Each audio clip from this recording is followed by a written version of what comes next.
Hello दोस्तों, आपको स्वागत करता हूँ तरंग इलेक्ट्रॉनिक्स चैनल में। तो दोस्तों, ये जो टीवी आप देख रहे हो, ये 17 इंची एक मॉनिटर पिक्चर ट्यूब का टीवी है, ठीक है।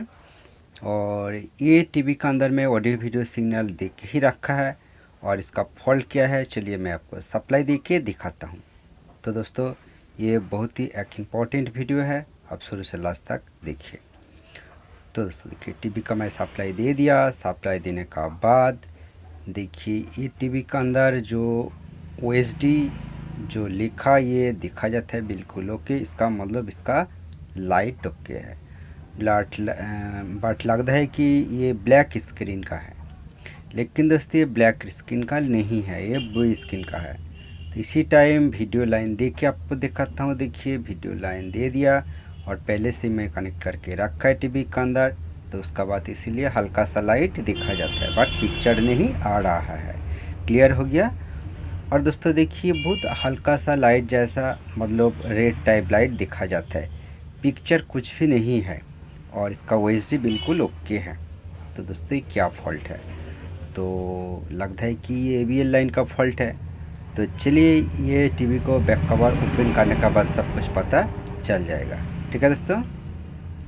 फाइनली इसका बैक कवर मैं ओपन किया और आप देख सकते हो ये न्यू एक लोकल किट है जो मार्केट का चाइना किट कहा जाता है, बट ये पीसीबी इंडिया के अंदर मैन्युफैक्चर होता है, ठीक है।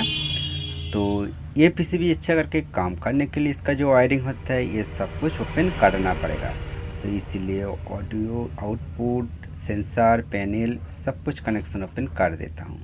और एसी कॉर्ड और डिगोसिंग कॉयल इसका कनेक्शन सोल्डरिंग है, तो ये सोल्डरिंग को भी ओपन करना पड़ेगा। तो आयरन लेके मैं डिगोसिंग कॉयल का कनेक्शन को मैं ओपन कर देता हूँ, क्योंकि पीसीबी को उल्टा करके काम करने के लिए आसान हो जाए। तो ये सब कुछ करने का बाद मैं अलग से एसी कार्ड बाहर से कनेक्शन करूँगा, क्योंकि इसका एसी कार्ड बहुत छोटा है। और इसका पीसीबी एक बार देख लीजिए। तो फाइनली मैं अलग से एसी कार्ड कनेक्शन किया, और ये कार्ड छोटा है इसलिए अलग से एसी कार्ड कनेक्शन करने के बाद आपको दिखाऊंगा कि डिटेल्स आपको सब कुछ दिखाऊंगा कि ये फॉल्ट कौन सेक्शन से आता है और कौन कौन पोजीशन का आपको ध्यान रखना पड़ेगा। तो दोस्तों, ये जो ईएसटी है, ईएसटी की ये जो एबीएल पिन है, ठीक है।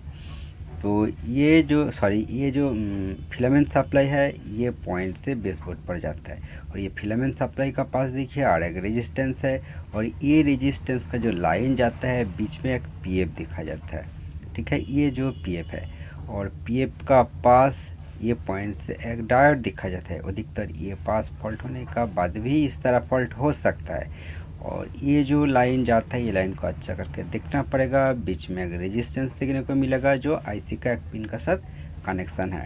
और आईसी का ये पिन का जो नाम है FBP पिन, ठीक है, FBP।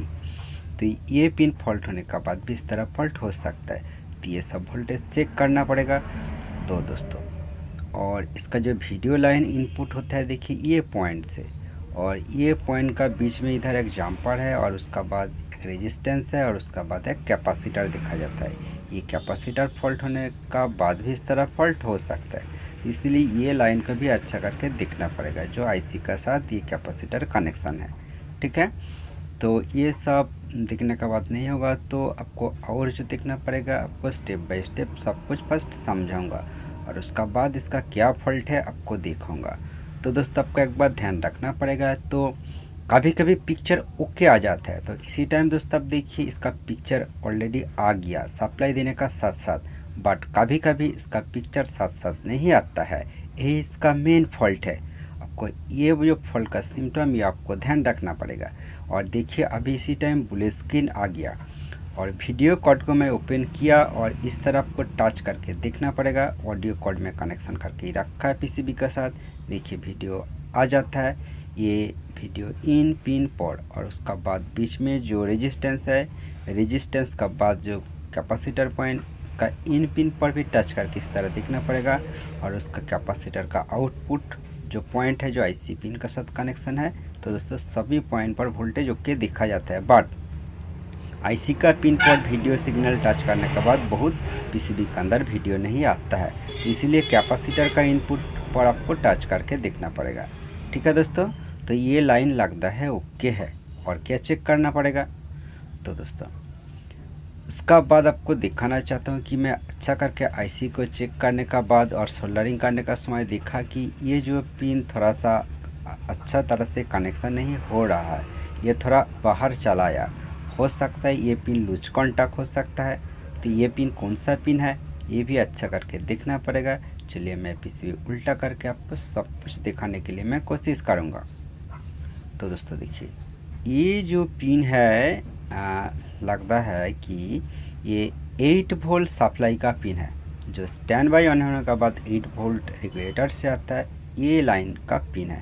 तो ये लाइन का अच्छा करके देखने के बाद आपको पता चल जाएगा कि ये लाइन किधर से आता है। तो दोस्तों ये 8 वोल्ट रेगुलेटर का सप्लाई पॉइंट यहाँ से 8 वोल्ट आता है और 8 वोल्ट ये पिन पर नहीं आएगा, तो ये सेट से एच और सिग्नल का भी आउटपुट नहीं होगा और EST का भी ऑन नहीं होगा। बट लगता है कि ये कनेक्शन ओके है, तब भी मैं ये पॉइंट को अच्छा करके सोल्डरिंग करूँगा और ये पीसीबी को भी अच्छा करके मैं सोल्डरिंग करूँगा। सोल्डरिंग करने के बाद देखूँगा कि क्या रिजल्ट आता है। तो अच्छा करके सोल्डरिंग करने का पहले ये जो अलग अलग लाइन है ये सब कुछ एक बार चेक करना पड़ेगा और ये पॉइंट को मैं सोल्डरिंग कर देता हूँ। ठीक है दोस्तों, तो उसका बाद आपको लास्ट में कुछ वोल्टेज भी चेक करके दिखाऊंगा। ठीक है, तो चलिए मैं और अच्छा करके सोल्डरिंग करके आपको दिखाता हूँ। तो दोस्तों ये पॉइंट को मैं बाहर से अलग से वायर लेके इसको मैं अच्छा करके सोल्डरिंग किया, क्योंकि मैं ये पिन को इधर उधर नहीं किया क्योंकि टूट जाने का चांस होता है, तो इसलिए। ठीक है, और पीसीबी को अच्छा करके सोल्डरिंग किया और ये पॉइंट को मैं अलग से वायर लेके वो पिन का अच्छा करके कनेक्शन कर दिया, क्योंकि कभी लूज ना हो जाए, लूज कॉन्टैक्ट ना हो जाए। तो चलिए एक बार सप्लाई देखिए, देखना पड़ेगा कि वीडियो आता है कि नहीं। तो दोस्तों मैं सप्लाई दे दिया, क्या रिजल्ट आता है। तो दोस्तों देखिए इसका वीडियो तो बिल्कुल ओके आ गया। तो क्या लगता है ये पीसीबी रेडी हो गया कि नहीं। तो थोड़ा सा टाइम देना पड़ेगा, पीसीबी को बार बार चेक करना पड़ेगा। इस तरह प्रॉब्लम जब आएगा थोड़ा सा टाइम लगेगा, तो अच्छा करके चेक करने के बाद सब कुछ पता चल जाएगा कि इसका फॉल्ट सॉल्व होगा कि नहीं, सॉल्व होता है कि नहीं। तो इसीलिए कुछ वोल्टेज चेक करना पड़ेगा। तो ये जो डायोड का पॉइंट है यहाँ पर 2.7 वोल्ट अभी मिल रहा है, जो FB पिन है। तो इसका वोल्टेज अभी ओके है। ठीक है, तो ये AC वोल्ट यहाँ पर मिलता है। तो दोस्तों ये पॉइंट का PF का एक पॉइंट है, डायोड का एक पॉइंट है और PF का इनपुट पॉइंट जो EST से एक वोल्टेज आता है 3 वोल्ट का आसपास, ये वोल्टेज भी ओके है, बट थोड़ा कम लगता है, 4 वोल्ट का आसपास होना चाहिए। कि फिलामेंट सप्लाई जितना होता है इस तरह वोल्टेज यहाँ पर आता है। ठीक है, और ये सप्लाई जो आता है, जो फिलामेंट सप्लाई आउटपुट होता है, ये लाइन से बीच में एक रेजिस्टेंस है, यहाँ से सप्लाई जाता है। ठीक है, और ये फिलामेंट सप्लाई का पॉइंट है और ये फिलामेंट सप्लाई का रेजिस्टेंस है। ये लाइन का आपको ध्यान रखना पड़ेगा। ठीक है दोस्तों, तो यहाँ पर 3 वोल्ट का आसपास देखा जाता है। तो लगता है अभी इस टाइम वोल्टेज ओके है, तो इसीलिए पिक्चर भी ओके है। तो जब पिक्चर चला जाएगा तो वोल्टेज चेक करना पड़ेगा, अभी तो पिक्चर नहीं जा रहा है। तो दोस्तों इसीलिए सोचा है कि इसका प्रॉब्लम सॉल्व हो गया, तो इसीलिए पीसीबी को मैं फिटिंग्स किया और फिटिंग्स करने का बाद देखता हूँ कि वीडियो आता है कि नहीं। तो दोस्तों देखिए इसका वीडियो बिल्कुल ओके आ गया। तो लगता है कि इसका प्रॉब्लम सॉल्व हो गया। बट दोस्तों आप ये वीडियो लास्ट तक देखिए, न्यू टेक्नीशियन को अलग से नॉलेज मिल जाएगा। देखिए इसका वीडियो आउट कर दिया, फाइनली टीवी को मैं फिटिंग्स कर दिया। इस तरह हो सकता है कि प्रॉब्लम सॉल्व हो गया। तो वीडियो तो 7 लाइन देने के बाद आ जाता है। चलिए एक बार वीडियो प्ले करके कुछ टाइम टेस्ट करूँगा।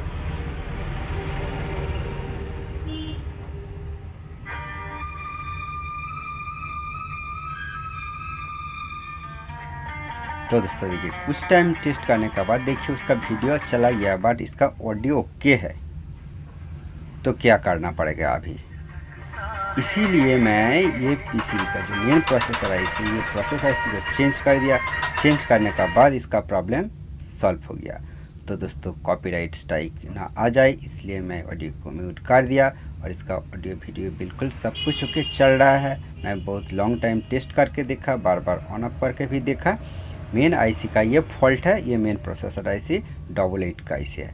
थैंक यू दोस्तों वीडियो पूरा देखने के लिए।